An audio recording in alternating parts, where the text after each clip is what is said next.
This is Tosha, and you're tuning into the Supernova Tosha Show podcast, the show that addresses social issues and how it affects our community. And today we're going to be discussing my beloved, sweet, sweet, sweet Jamaica.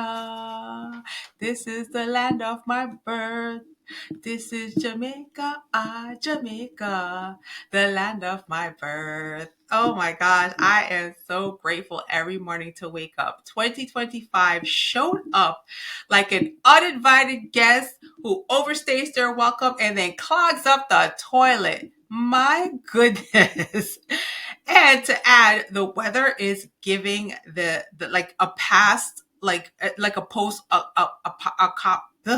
apocalyptic gloom, and the news reports are completely rancid, and there's tragedies left, right, and center. We have aviation incidents, and the general mood is more doom and gloom than, Happy New Year. Because, I mean, this is February, so we're barely into the new year and we're already having so much gloom and doom.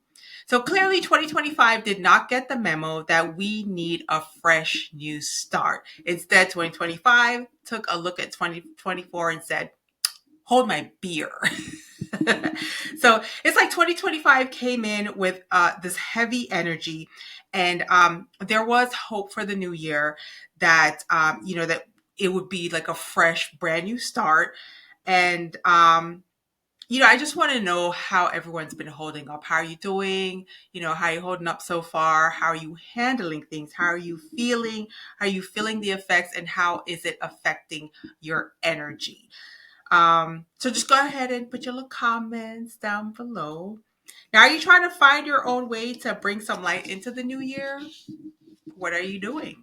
How are you going about it? Well, my plan is I bought tickets. I got my hair done. I packed my bags and I flew to Jamaica. That's what I did. The flight was so short that I really appreciated that. I had a really short flight.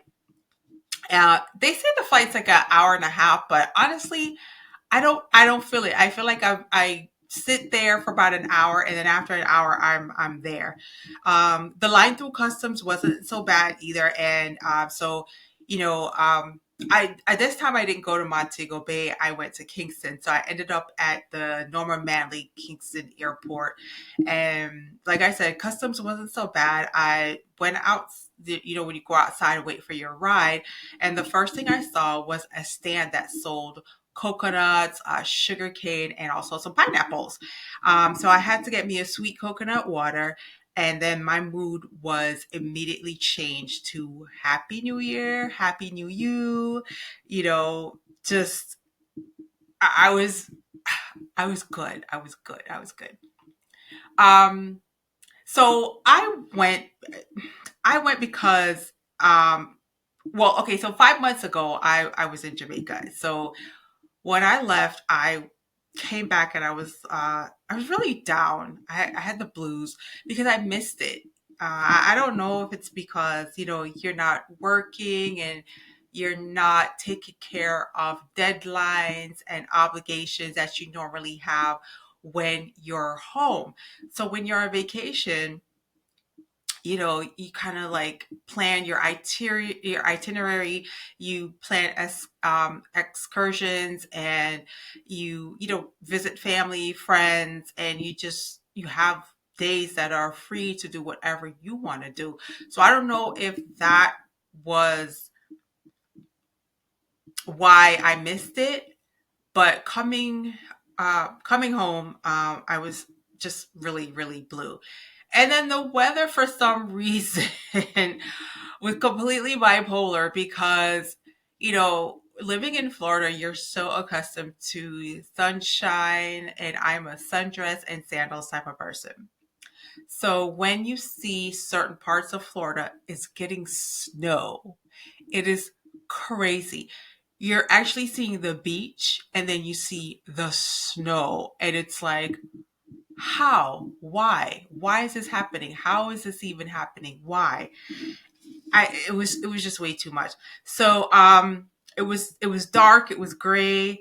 I wanted to have an experience. I wanted to have like fresh organic food. I wanted a few days with no responsibilities at all. I wanted to get an opportunity to meet some relatives that I've never met. I've spoken to them on the phone, but we never really met, and it was just an opportunity. And let me just say to you that although Jamaica is on this list of um, you know, where be careful when you're there. Listen, I feel more safe there than I do in the United States, and I'm just gonna keep it real with you. There's of course there's danger everywhere. I don't feel 100% safe that any country is without crime, but I feel safer there actually. So leaving the airport in Kingston, which is known as Norman Manley Kingston Airport, I took a scenic drive to one of the exclusive neighborhoods, very close to the Cherry Gardens area. So Cherry Gardens, if you hear about it, I believe like a lot of the celebrities and entertainers reside there. And by the way, if you are a Florida resident traveling to that particular airport, you are bound to see someone you know. So going to Jamaica, I ran into one of my cousins. She's there's something about that airport. Once you're traveling to the Kingston Airport, Norman Manley Airport, you will see someone that you know. So coming back, I did run into my cousin again because I don't know, I haven't seen her in years, but she was on that flight. And then going and coming, she was on the same flight. And then I happened to run into an artist. He's a reggae artist in Jamaica. And I was just kind of looking like, God, is that, so and so? And it was just bothering me. So he was actually walking in front of me, boarding the plane. And I just happened to tap him on the shoulder. And I'm like, are you so and so? And he goes, yes, I am. And I was like, oh, okay. So yes, that airport, you will definitely see someone that you know. Now, something that that pulses at the very heart of Jamaican culture are our beloved street parties. These gatherings are not just a celebration; they are a living, breathing expression of our history, our resilience, our creativity, and our unity. Now, when the streets come alive with music, laughter, and dance, that is a successful street party. Um, Now it's as if the very soul of Jamaica comes out to greet you. Now these street parties, we had one because it was like for family. We had like several people who had birthdays all in the same month. So basically, they just decided to celebrate everything together. So there was like 4 or 5 cousins that had, and my dad that had birthday celebrations. So, uh, it was basically in like an outside parking lot, but that's basically what the street parties are. They're outside and there's just people. So these street parties have long served as an outlet for communities to express their joy in the face of adversity. And in the early days, when formal avenues of celebration were limited by social and political constraints, Jamaicans turned to the streets to celebrate life. Music, dance, and communal gatherings became acts of defiance against oppression. They were a way for people to assert their identity and also to share their pain and ultimately find hope and also healing. What makes the street party so enchanting? Well, it isn't just one element, but a beautiful mosaic of sounds, sights, and tastes that captivate all the senses. No Jamaican celebration is complete without the sumptuous flavors of our cuisine. Street parties are a celebration of community. It is where neighbors become family and strangers are welcome as friends. So it doesn't matter who you are. You don't need a personal invite. If you hear the music and you smell the food, just stop on by. It doesn't matter who you are, just come on by. The streets become a communal space where social hierarchies melt away, replaced by a shared sense of joy and belonging. It also depends on where you are too. There's certain locations you'll go and you'll find like the top reggae artists or dance hall artists will be in attendance at these street parties. And the one thing about the celebrity lifestyle in Jamaica, it's not like in the United States or anywhere else where they have to walk around with bodyguards and things like that. I mean, they do have a large entourage with them, but they're just friends, and they're just going out to have a good time. But normally, you'll see like one of the biggest dance hall artists in the air. They just will appear at a party, and they'll even get on the mic. They'll hop on the mic and do it. And like in the United States, it's so different because it's like, oh, they want to be invited, and if they're invited, they're charging, a $10,000, $20,000 just to host it, just to say a few things on the mic, and they have to have bodyguards. You hear people screaming and mob them. And in Jamaica, there's a saying that says, "We're not frightened for people. Like we're not frightened for people. We're not." Like you're just a regular person. You just happen to have a job as an entertainer. I like your music. I mess with you. Yeah, fist bump, and that's it. So, yeah, everyone, regardless of background or circumstances, is invited to partake in the festivities. The atmosphere is extremely energetic, and there's a contagious enthusiasm that spreads from one person to the next. Now, this is a place where laughter echoes down the streets, and every person's displaying moments of unexpected joy, because there's always somebody, a rumhead, right? We call it, that's like the community drunkard. There's always a rumhead, and he's so drunk that he's just staggering or whatever. And this is also a place where you gather around and people are just telling jokes, whether it's something raunchy or just something. They're, playing dozens, going back and forth, insulting each other just in jest because they're not taking it too serious. And, they do it today, and by tomorrow, they're best friends again. So, although these street parties are a festive gathering, they are a powerful symbol of our heritage, our unity, and our enduring resilience. No matter what challenges we face, this shows there is room for hope, joy, and as long as we can do it with love, we can be united. So, I hope you plan a trip to go to Jamaica, and hopefully you can experience one of these street parties. And the food, there's always food. And the first thing you'll smell is somebody with a jerk pan, and they're doing jerk chicken. And I don't see a lot of jerk pork. I don't know what it is, but hopefully, that'll come back. That'll be something that comes back. But jerk pork, jerk chicken, fish, lobster. Jamaicans love crab. When crabs are in season, oh my gosh, lots of seafood, but there's always going to be fish. Soup. We you started out with you start out with soup, and our favorite soup to have at these street parties is manish water, or with the accent is manish water, right? Manish water is goat head soup. So basically, you take the goat, you take the head, you clean out all the yucky stuff, and then you burn it. So you're sanitizing it, and then um, you dissect it, do whatever you need to do, and then you boil it in a soup. It takes hours and hours, but it's the most delicious thing. All the spices and the flavors, and when you smell the goat, to me, it's the smell that gets me the most. Is when you smell the goat, and then when you take your first sip, and just absolutely delicious. So, yeah, you gotta try it. Gotta try it. Let down your guard. And don't be like, oh, I can't have a goat. You can. You really can. So let's see. The experience part of my trip took me to Hollywell Park. Now, Hollywell Park, I was told it's far. I was told that it was cold, so bring a jacket. And I'm like, a jacket in Jamaica? pish posh. I laugh at the idea. Why would I need a jacket and an island? Um, so it's in the parish of St. Andrew. So you have Kingston, and right next to Kingston is St. Andrew.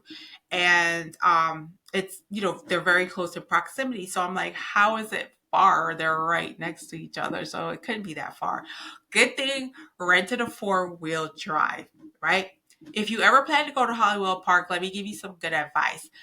Bring a jacket, bring some kind of umbrella, some kind of rain gear, something, because it's cold, it's wet, it's rainy, and I would not suggest that anyone drives because you're up on these cliff sides and mountains and precipice, and you have like 40, 50, 60 foot drops. Like if you, and the roads are this big. So, and they're not paved, they're just slippery, slidey, rocks. Um, so thank goodness, had experienced drivers to drive. I could tell you it was beautiful. I would never go back because I don't like heights. I don't like heights at all. So when I saw the precipice and was like one wrong turn, you'd be a goner. Not only that, it's basically there's some areas there's only one cars could pass. So you have to continuously honk your horn to let another car that's coming know that you're coming. And if you have like a little area where there's a wider pass, sometimes you have to reverse back and then go into that wide area and allow that vehicle to pass. And it's scary for me. I'm not going to do it again. So I'm glad I experienced it because I'll never take that drive ever again.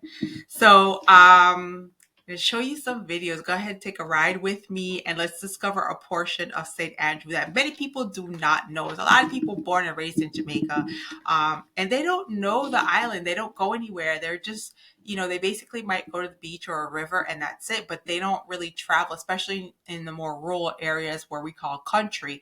They don't go to Kingston, which is a capital city, because they hear that it's really violent and, but it really is not. There's certain pockets where there's gang wars, but not to go there. First of all, you don't belong there.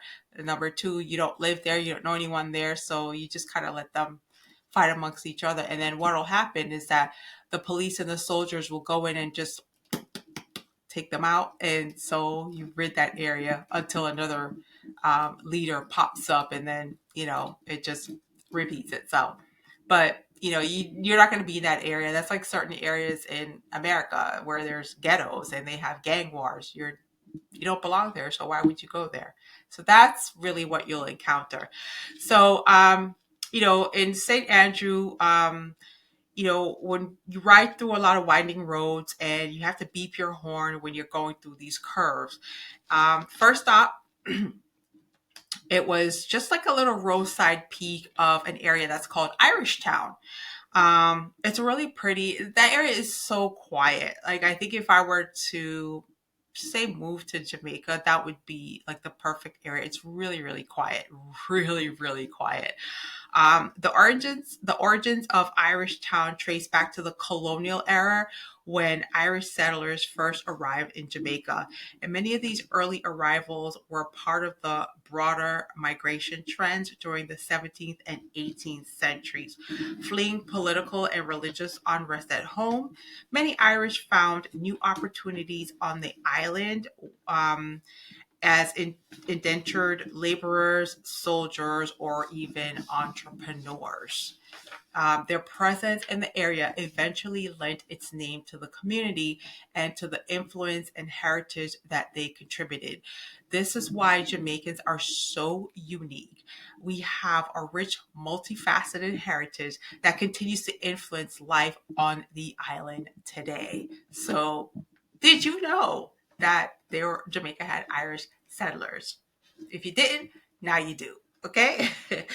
From there, we visit the grounds of the Creighton Estate, which is a great house in Irish town, St. Andrew, Jamaica. It's a plantation. It's actually a coffee plantation. It's like 300. It's a 300-acre estate where there's 400,000 coffee plants are grown. 400,000 coffee plants. Wow. The estate was established in 1765 by a Scottish Italian immigrant, Mr. George Creighton, and he built the Great House in 1805 at 2,600 feet elevation. So if you see it, it's up there.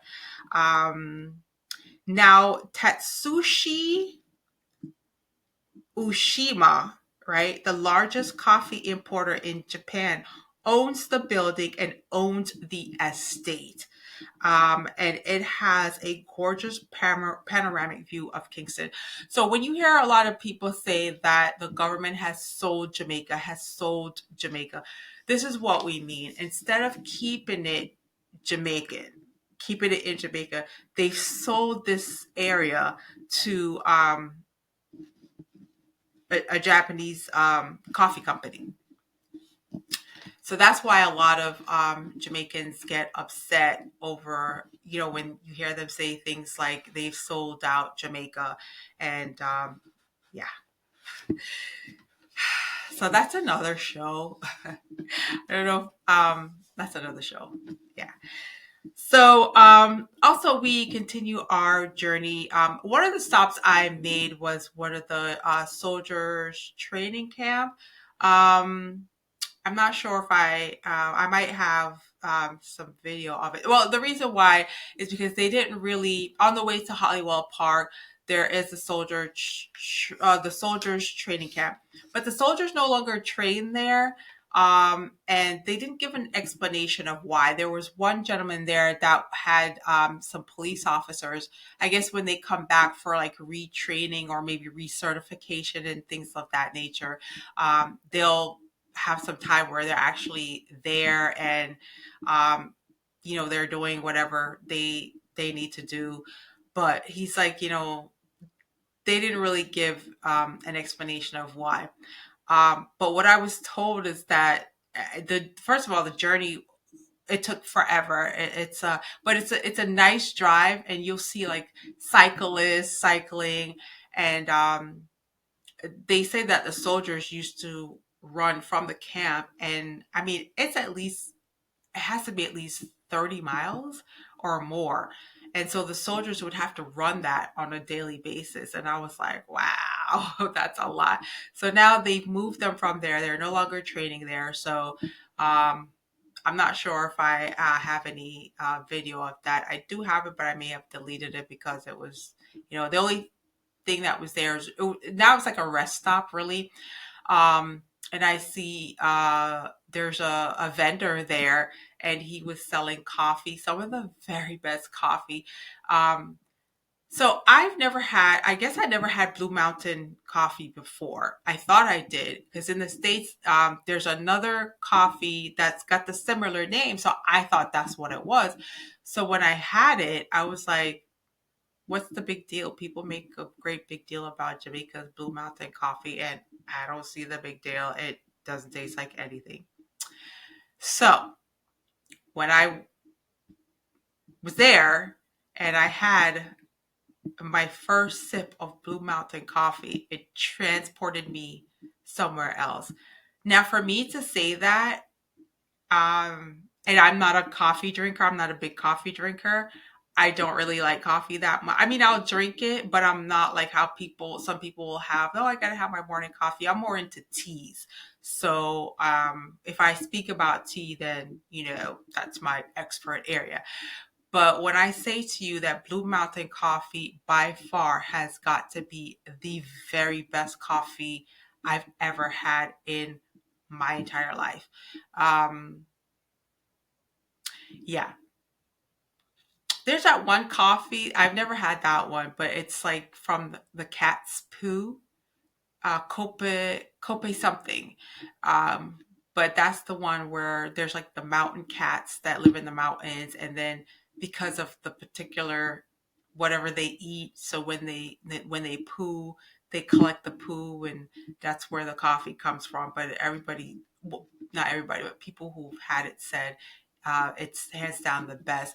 Uh, Not sure I'm gonna have something that came out of the buttocks of a mountain cat. So yeah, I'm good on that. I mean, Blue Mountain coffee is good enough for me. It came from a tree, coffee beans. It's, yeah. So I think I'll just stick to that.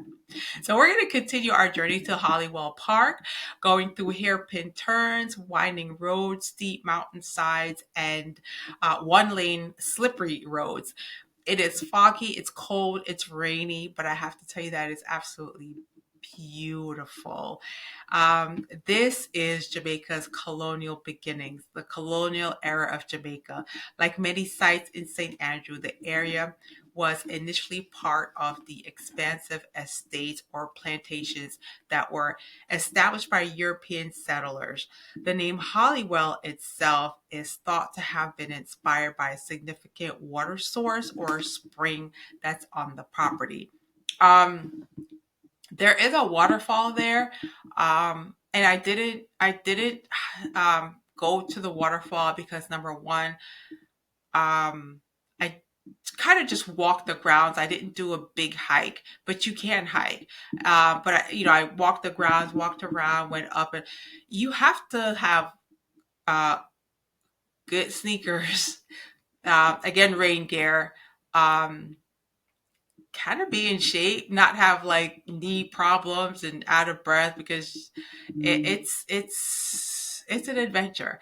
And Because I didn't have any umbrellas or anything to cover myself, I just didn't do the walk to the waterfall. And then I've seen videos of the waterfall, and it's really not like a spectacular falls like what they have in other parts of the island.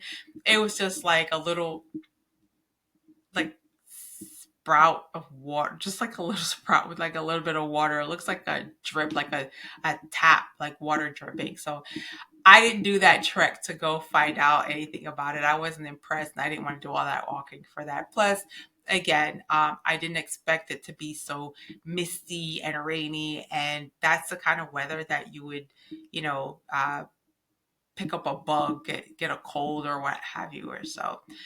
I just decided not to. So, the name Hollywell itself is thought to have been inspired by a significant water source, as I said, or a spring on the property. And the property does have the waterfall, didn't do that. It's a natural feature that early inhabitants may have regarded as reverence or as a vital resource. I'm sure at some point, it was just absolutely spectacular and magnificent. But for the most part, eh, it wasn't anything that I wanted to explore. So the very next day, it was just family day after that.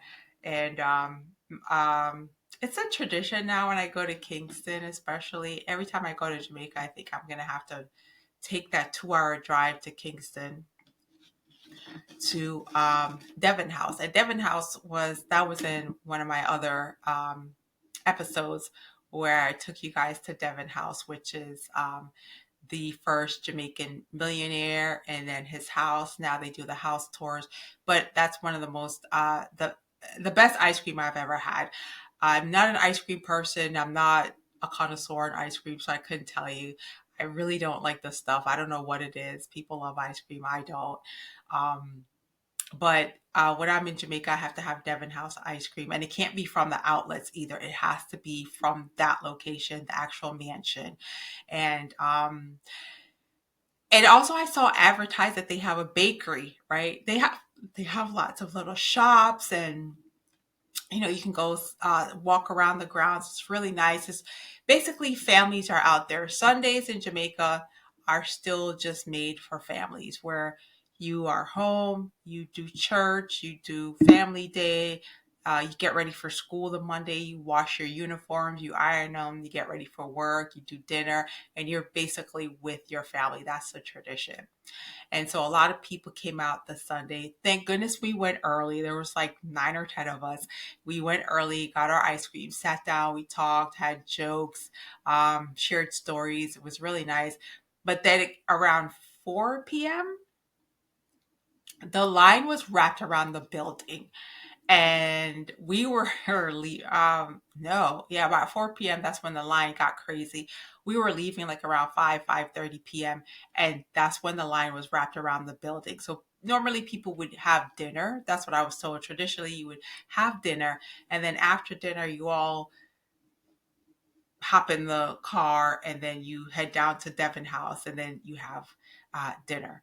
And so that's why it was so long, but it was really wonderful. I came back refreshed, rejuvenated. I felt human again, and I was happy that I went, despite of everything that's been happening. Um, I flew. I felt very safe on the plane. Although I don't like heights, I don't like to fly, but I felt very safe. I just put everything, my trust into God, and just say, Jesus, take the wheel. You are the pilot, the co-pilot. Cover every passenger, every staff. Cover this plane, and especially the flight coming back, it was smooth. So I was happy that it worked out. I had a wonderful time. It was wonderful to be with my family. I miss them. Even when I speak to them, they wish we had that time back together at Devon House. They want more ice cream. I'm getting emotional just thinking about it. Um, and that's the thing with me. Like for life, I think when you make memories with your family, um, that's what makes everything worth it. So you are family now. My loyal family, the Supernova Tosha Show podcast can be heard on these apps such as Spotify, Pandora, TuneIn, and also iHeartRadio. The goal is to be on the 10 best podcast list to listen to. So please share, subscribe, and like. Tell a friend to tell a friend. So spread the word. And I am so grateful for your time. I thank you so much for being attentive. I appreciate your patience. Be careful, be safe, walk good, peace, be still.